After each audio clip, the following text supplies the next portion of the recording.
Welcome to the CFO Show. I'm your host, Melissa Howitson, CFO of Vena Solutions. Automations and internal controls can sometimes sound more ominous than what is really just good business practices and checks and balances. Sruthi Lanka, CFO of Public.com, is here today to share some of her tactics for automations and internal controls and how to be strategic while tempering risk. Welcome, Shruti. Thank you so much for joining me today. Hey, thank you so much for having me. It's a pleasure. So let's start a bit with learning a little bit more about your career, your work experience, as well as your education. You've had quite an interesting road to your current position as CFO at Public.com. Yeah, I would say it's an unconventional path. And candidly, I don't know if you asked me, 15 years ago if I thought I would be CFO, I would say that was the case.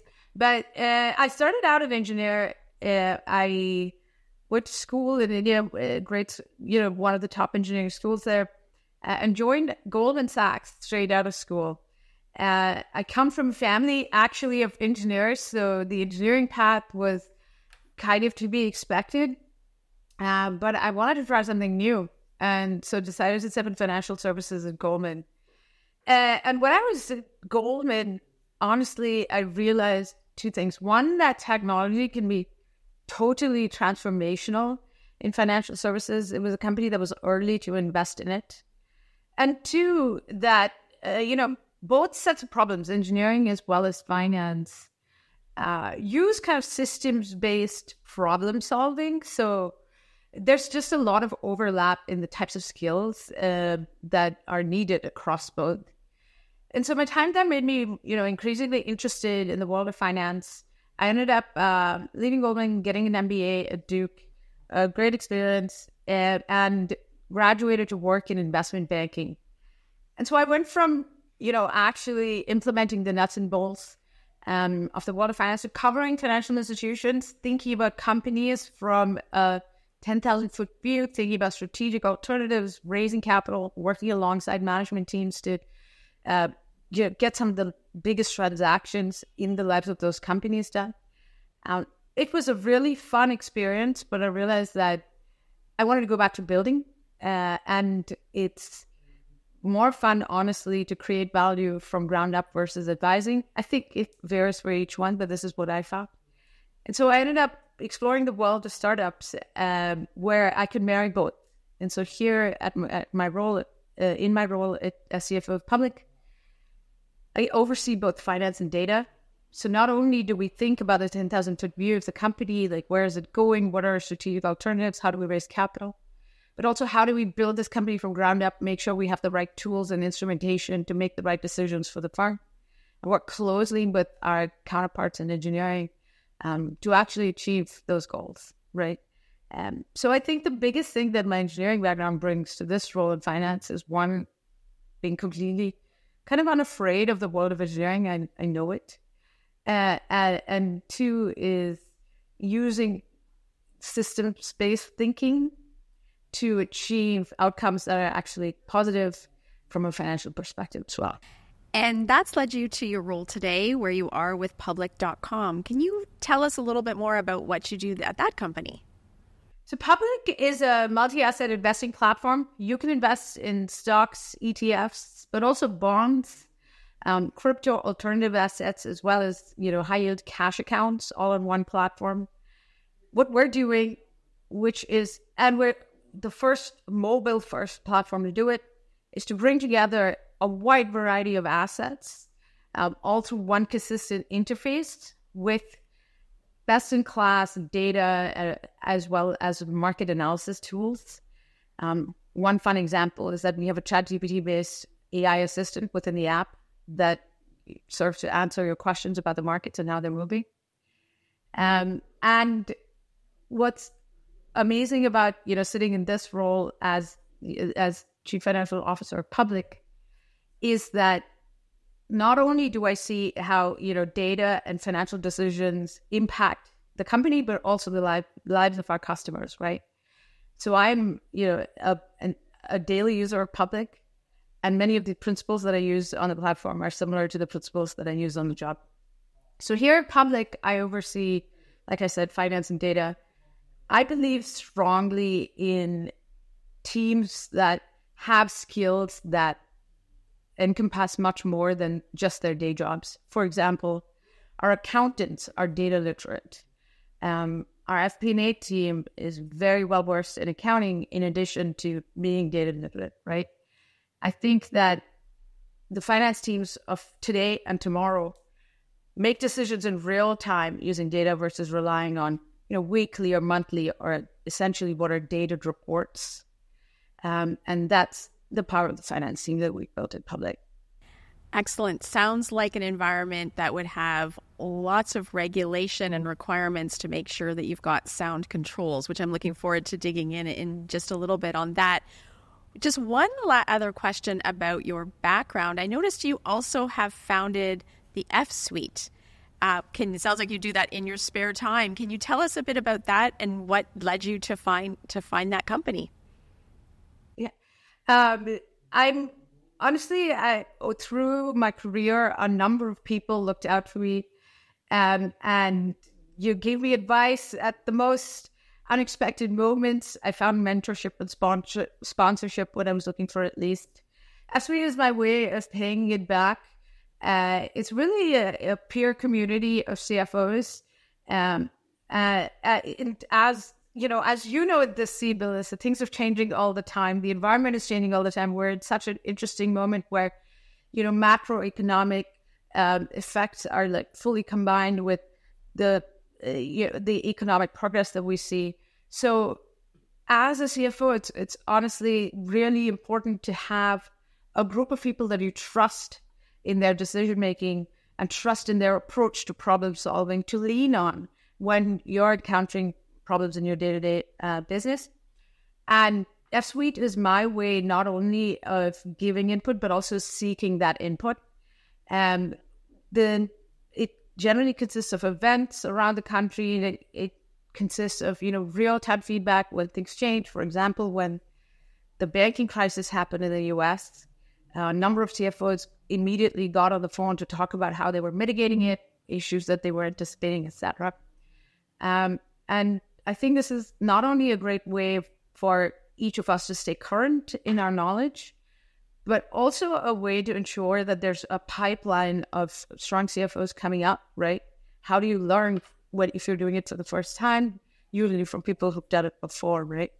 And so F-Suite allows me to give back in that way. Well, I love that, that importance of mentorship and helping to share our experiences, mentor others. Even this podcast, why we do the podcast is partially to help share experiences. We want to help, make it easier. So many people have had such great, interesting experiences. And when we can all learn from one another, it just makes the greater good better. So that's great. And congratulations for being a founding member of that organization as well. Now, we talked a little bit about your engineering and your accounting background, and you touched a bit on how those complement each other. Can you give us maybe some more examples about how your engineer background comes into your role as CFO and your finance team and maybe makes you take a different approach to others? Yeah, I'm happy, to get a little bit more specific. I think it affects each of, the functions on my team in a different way. You mentioned this, Public is an investment platform, right? We are a Series D startup. This means that we move extremely quickly. We've launched 3 products over the last month, but also we do it in an extremely regulated environment, right? We have a public broker-dealer as part of the company, which is on a public company filing timeline. This means that we have to have a level of controls that resemble more a public company than really any other startup. For example, a software startup our size, right? So the key question is, how do you stay on top of the business, ensure you're compliant at every moment, but also make sure that you're staying lean, you can move fast, you're not slowing the business down, right? And to me, there's really 2 sets of answers to that. One is investing deeply in automation using the power of the data infrastructure that I mentioned before. So making sure that all of our reconciliations are actually just real time. So we don't have to do too much additional work if we have to generate a month-end reconciliation report, right? And the second is to just generate good habits, but also get in the practice of documenting them, right? What do I mean by that? I mean, every finance team reviews their, monthly financial statements with their CFO, probably their CEO, probably other stakeholders around the table. There's probably a meeting in which you're talking about how the company did, what you were expecting it to do. And at the end of the meeting, there are some takeaways. Some people go away and work on these things. Usually in most companies, in most startups, this meeting happens, but there's really no record of it beyond that, right? In order to have a strong, in order to have controls around the FP&A process, in order to have controls around the monthly financials process, all you need is a documentation of this meeting plus written approvals of the actual financials that were being produced, right? So this is what I mean by developed good habits, which means you need to do your monthly review meeting, but also just write it down, right? Just send an email after the meeting so that everyone that needs to approve has approved it. And suddenly you have a control that's super useful in your audit, right? It really doesn't add additional work, and it only results in better business discipline. So I think that you can combine both to ensure that you stay nimble, like I said, but also are not, are staying compliant in a rapidly evolving regulatory environment. I can definitely see the engineering thinking coming together with the financial piece and how they're a great complement. And you're touching on something really important there, because often I think that when it comes to thinking about internal controls, that feels like a daunting task or something that one individual in accounting needs to own, and it's a checkbox and they're going to put it on a shelf. But really, when I think about internal controls, and similar to what you were just mentioning, it really comes down to sound operational practices, things that make sense for the business that also help you live in a more controlled environment and make sure that you're protecting the business and actually enabling the business in some cases to move a bit quicker. Can you maybe give us a couple more examples of how you think about internal controls and how you breathe life into them in your organization? Yeah, I mean, I think that's an excellent way to put in, Melissa. I think the simplest way is, what do you need to do to feel comfortable that I'll pick a financial control, the numbers that you're looking at in front of you are correct? And what do you need to feel comfortable to ensure that they remain correct, right? And so one simple thing that we do is on revenue reconciliation, right? We rely on some external, we rely on our clearing partner to clear and execute trades. They are the source of truth on trade information, and ultimately they're the owners of this data. Now, we could just rely on the data that they generate and say, okay, this is our revenue, our clearing partner says so, right? But for me to believe in the number that I'm looking at, I need to make sure that it ties to the systems that we have, which I trust, the systems that we built, right? So one of our controls built within our data warehouse is to double check the information that comes in from our clearing partner versus our own, revenue calculations based on the numbers that we have internally, right? And guess what? This is an extremely useful cross-check as we go into audit season, and as we speak to our Big Four auditor. They really like that we are verifying this revenue number not only on an aggregate basis, but really on a transaction level and user level. And it really stemmed from me needing to feel comfort around this number. But then you add on the layer of, okay, let's document the control, just write it, right? Write it down. We've checked these two things. The dashboard matches the number that we received externally. And there you have it. Without adding an additional system, you now have a control that is audit ready, right? And you touched on there it sounds like some automations that you might have built into the system. And so tell me about how you think about automations and how they relate to controls. Yeah.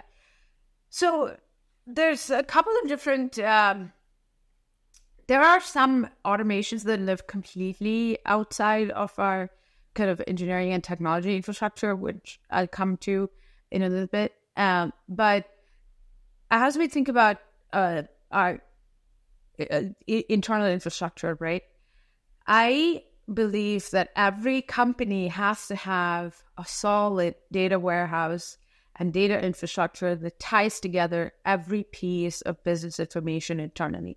Now, at Public, that happens to live close to the finance team. In many places, it lives outside of finance. It doesn't matter, right? At the end of the day, finance is an extremely key stakeholder in this unified data warehouse. And one of the first things that I wanted to see when I walked into this job was ensuring that it captured every piece of information from the start of a user journey to the end, right? The advantage of having this unified view of data across the company as well as user behavior is that it is easy to add on the revenue implications as well as financial implications of each of those pieces if everything lives in the same place. So in this specific instance, I just gave the example of reconciling revenues against our clearing partner. Because we have every single piece of trade information that our users are engaging in and the status of execution, whether it's gone to a clearing broker, whether it came back as successful, it's really easy to translate that into a successful set of trades and then layer on our pricing, etc., that is necessary in order to come up with a financial view. But the core of that really is this unified data warehouse, which pulls together information from all of our systems, right? So I think actually the automation begins there, which is have the uniform view.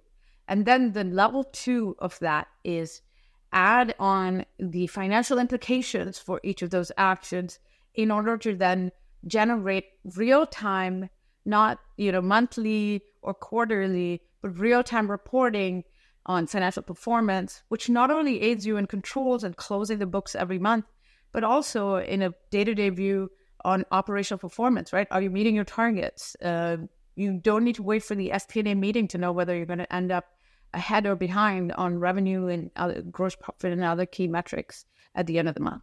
So you touched on some really good concepts there. And one of the ones, as I'm thinking about those automations as well, I think sometimes, what you are describing could sound complex and daunting, but I don't think that it has to be. But what does a team do if they feel a little bit strapped for resources in terms of how to think about moving forward with automations and controls?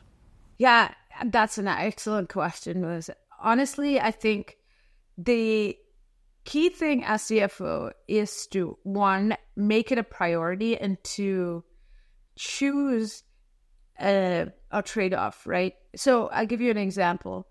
In about halfway through last year, we had lost a person. We were suddenly more lean than we anticipated going into audit season, etc.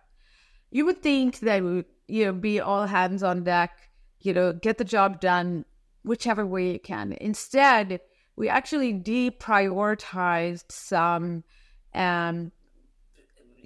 projects that I felt could wait and made the priority automation for the quarter for the entire team, which may be counterintuitive, but the reality is any investment you make in automation is likely to save you time and effort down the line. And any automated control is likely to be more accurate than a manual one, right? So setting aside a quarter, especially going into a crunch time, turned out to be invaluable because we were able to find a couple of efficiencies that we wouldn't have found if that was not made the team's priority. One of them was finding a really low-cost contractor to help import some back reconciliations. I basically standardized the format. It costed us almost nothing, maybe a few $1,000 to now bring data in a uniform manner. And the second was to enable the team to use, whatever resources they could in order to put these automations in place. So we had one member of the team raise her hand, use ChatGPT to come up with this macro, which runs only on local machines. So it wasn't running in the cloud. It wasn't unsafe. It was not sending data outside of the organization. That helped her then use the data that we had imported to come up with some very complex reconciliations in the matter of seconds. And this wouldn't have happened if we did not actually create the time in order to work on it. How long did it last, and how much time did employees put towards this? I'm assuming they were still doing their day jobs in the process. So how did you structure this so that it didn't turn into a 1 or 2 year project? Yeah. I mean, I think I have the flexibility of, one, having a very ambitious young team. So the moment you mention automation to people who really are interested in learning more and furthering their skills, they were willing to make the time for it. The second, I would say, is we looked at a whole list of priorities and moved a couple of them to the following quarter. So actually, this emphasis on automation really, within the accounting team, really only lasted about a quarter. And people went above and beyond because the work was so interesting to them, right?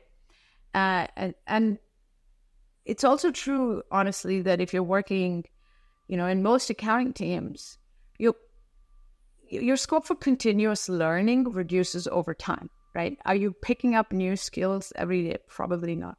And it also allowed me to create an opportunity for the team to do so, right? Pick up skills that they didn't have before. So really, it was only a quarter. I have to say that it was built on the foundation of a pretty strong kind of data-driven framework that we talked about a little bit before. That helped too. But also it was consciously pushing out projects that I thought could wait and encouraging people around future time saved and skills that they could build. It sounds like, reminds me of a Kaizen blitz in automotive where it's, here's a thing, we're going to go do it in a limited window and see what we can accomplish. And I'm sure coming at this other side of that must have felt really rewarding for your team. I think actually making it time limited was probably, I didn't think of this before, but I think that it was probably more helpful than not to actually get it done. Because just as you said, anything that turns into a 2-year project probably turns into 4 or doesn't get done, right? And so giving it a limited amount of time so that we could work on it efficiently and really focus on quick wins was probably an advantage too. Absolutely. And you touched on ChatGPT, and I know AI is obviously a topic top of mind for lots of folks in finance. What are your thoughts when you think about AI and internal controls? Can they exist together, or are there risks? Yeah, it's an excellent question, and one that we honestly grapple with, not just within the team, right, within the finance and accounting team, but as we think about applications of broader financial services, ensuring we do it in a compliant way, consistent with our regulatory framework, et cetera, as we offer it to our customers, right? And honestly, it comes down to a very simple decision point, which is, as long as you're not sharing customer data or company data into the cloud or into these external parties, and as long as you're operating simply on using the framework of your data sets, you are generally compliant within any regulatory framework, right? And we've worked, closely with our regulators, FINRA, et cetera, to ensure that they're comfortable with our approach from a customer perspective. And we use a similar principle as we think about our company data. And so in the specific example that I gave you, my team member wanted to automate a specific accounting bank reconciliation, right? Anyone who's deep at reconciliation land, and especially if you have multiple bank accounts the way we do, I think you know that it can be an extremely painful task because there are so many banks in this country. They have various levels of automation. They have completely different reports. And to make them consistent and ensure that the numbers all tie out can be a very daunting task for many accounting teams. So the project we landed into was, having all these different data sets. And as I alluded to before, we were able to find a vendor who was easily able to bring together these various data sets in a somewhat consistent fashion. So step one was to make the framework of the data set consistent. Now, once that was done, what she did, which was very innovative, was to feed in the framework with dummy data of this back reconciliation into ChatGPT and work iteratively to write a macro that would automate the reconciliation she wanted to see.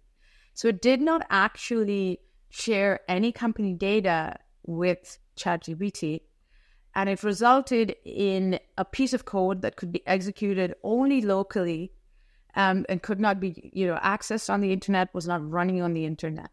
So I think the, key principle coming out of this is work closely with your compliance team, if you have one, or your finance team, to ensure that you're not sharing data back into the cloud and you're not putting the company at risk by running, code on an isolated server. You have company experts who can help you decide whether that is the case. And as long as you're using generally the framework of your data set without actually sharing data and running code locally, you're safe to come up with really, any kind of automation to make your job easier, right? And so we still use this macro, and it works beautifully. That's excellent. Glad to hear that it worked out so well. And with some of these automations, you've talked about so many different examples of things you've done that have created automations, ended up with a better work product, probably less rework. How do you identify the key areas where you're going to focus on those automations? Yeah, it's a really good question, and honestly, an evolving one, right? I wish there's really no magic bullet around this. It is honestly to look at the areas that take the most amount of time, right? So as part of the same automation goal, and I'd say we didn't quite, get to this target, but we came close. The goal that we set was to have zero manual journal entries. Now, and anyone in a finance team knows that's honestly probably an impossible task, but you want to get as close as you can. And it's an ambitious enough goal that it brings the team together, right? So as we thought about that, it then resulted in a list of things that, take the most amount of time, and we attack the ones which take the most amount of time first, right? I will add that it is not also achieved in isolation, right? Many of the other automations that we've built outside of the bank reconciliation ChatGPT example I gave you rely heavily, like I said, on our data infrastructure, rely heavily on partnership with our engineering team. And if as long as the goal is clear, which is to get to an accurate answer each time and do it in the fastest way possible, working cross-functionally to achieve that goal is usually possible. And I love how you set a vision for that to then get people rallying around and knowing which are I think that helps create that filter through which to determine, okay, where are most of these journal entries happening? Where would we get the biggest bang for the buck by automating? Because this is the goal we're after at the end game. So really, really smart leadership there. So when I think then, and you touched on some of the reliance on other teams for the automations, so as you're setting out that path to simplify, did you also get time allocated from some of those other teams so that they could be supporting your team and making sure that, the seasonality of workloads sometimes doesn't match up? So you had, I'm assuming, pre-planned to have those resources available to you during that window? Yeah, I think we're fortunate that one, we invested in self-service data infrastructure, right? And I know it probably seems like I'm talking about it a lot, but it is because it is such a cornerstone of our approach, right? And we invested early in self-service data infrastructure. So what this means is there are specific people on our accounting team who are extremely data literate and can produce most of the reports they need on their own through our data warehouse, right? So what this then does is that it doesn't require too much additional time. So they take something like 70% of the way, and then they turn to their counterparts, whether it's in data or engineering, and say, hey, can you just help me get this across the finish line? That's a much easier answer than a huge vague question that someone in data or engineering doesn't understand at all. They have no idea what revenue recognition means, and they don't even know where to begin, right? So then it requires a very kind of deep conversation on resourcing, and we don't really have the time, and it becomes a very different negotiation from we think we're almost there. And the advantage of doing it once is that I will not ask you again, right?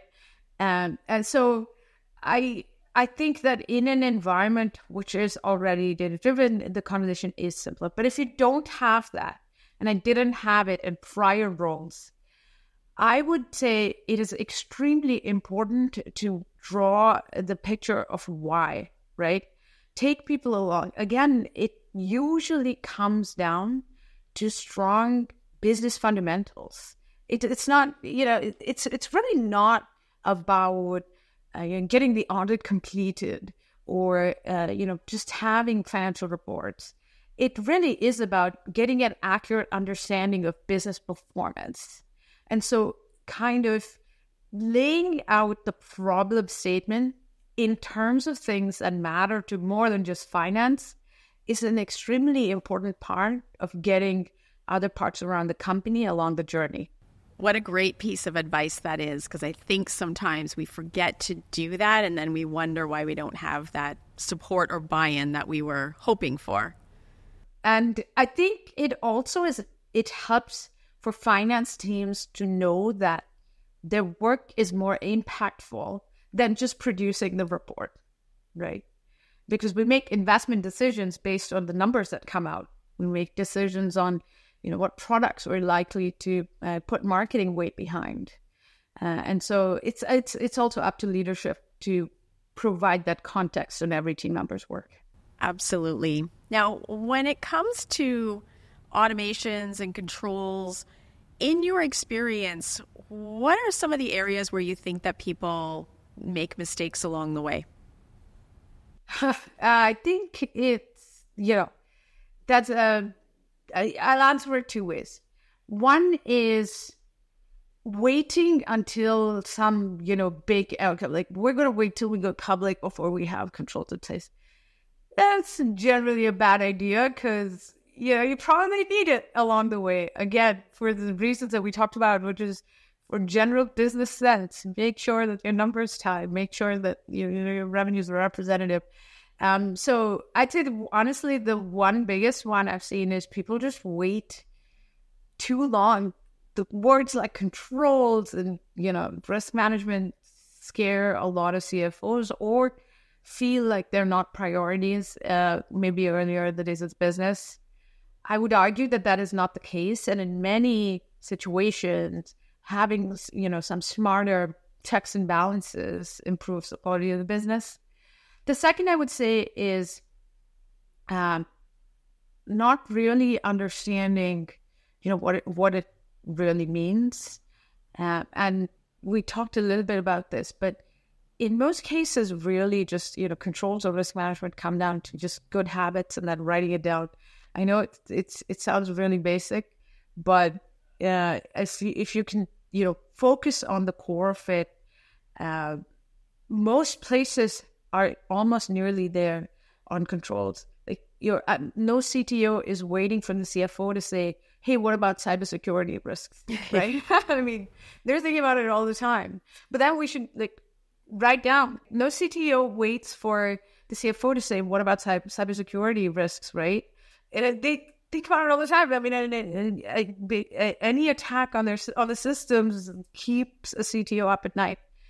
So all I encourage, CFOs to do in partnership with their CTOs is to just write down the things they're doing to prevent, cybersecurity attacks, right? So I think it comes down to more basic things. So don't wait too long to think about a control environment. Now, I have one more question for you, and I want to switch gears just a little bit, because something else that you do is that you've been really passionate about promoting leadership for women. Is there a passion project that you're currently working on that's going to help advance women in their careers? I think that, I would say I am extremely passionate about, bringing women up, not just in finance, but also in engineering. I feel really fortunate to work at a great place where if I look out at the floor right now, I'm in the office, a full half of the population here is women, and across all functions, not just, functions that typically have women. And so I think part of it is just hiring more women. So, women like you and me should hire more women. But one of the things I'm working on is honestly just writing down some of the basics around everything that we talked about a little bit more, and documenting it more formally so that it reduces the barrier to entry to fields like this. Because you and I both know that startups are unique beasts. They're very different from larger companies. So demystifying startup finance is one of the things I'm working on. Excellent. I don't know how you find the time, but definitely appreciate all that you're doing. Thank you so much for joining me today for this discussion. Now, whenever we have guests on the show, we do have 2 rapid fire questions at the end that we like to ask. Are you ready? I'm ready. Bring it on. First one, what is the best piece of business or leadership advice that you've received? Oh yeah, the best one I would have to say is hire someone that scares you. Everyone on my team, I think, is smarter than me. I think that's a great thing. And so hire someone that scares you is the best piece of advice I've ever received. Excellent. Good advice. And the next one, is there a book, be it business or personal, that has had a great impact on you? I think there's multiple across kind of business and personal. Tony Fadell's recent book on building, not just within startups, but within larger companies is one that actually left a huge impression on me. Not just because he talks about, building a Nest, which is one of his big successes, but also building, within Apple, within various places. He worked on the original iPhone, and it actually focuses on some of the pieces of working across companies, working with partners, things that many other 0 to 1 books don't really talk about. So I recommend you check it out. Excellent. We'll definitely have to do that. Again, thank you so much for your time today, and really appreciate it. Thank you so much. If you'd like to learn more about today's topic, please visit the links in the show notes. And if you like what you heard, please leave us a review on one of the streaming platforms. We love to hear from you, and it helps listeners to find the show. And remember to subscribe wherever you listen to or watch your podcasts. You don't want to miss an episode. For the CFO Show, I'm Melissa Howitson. Until next time.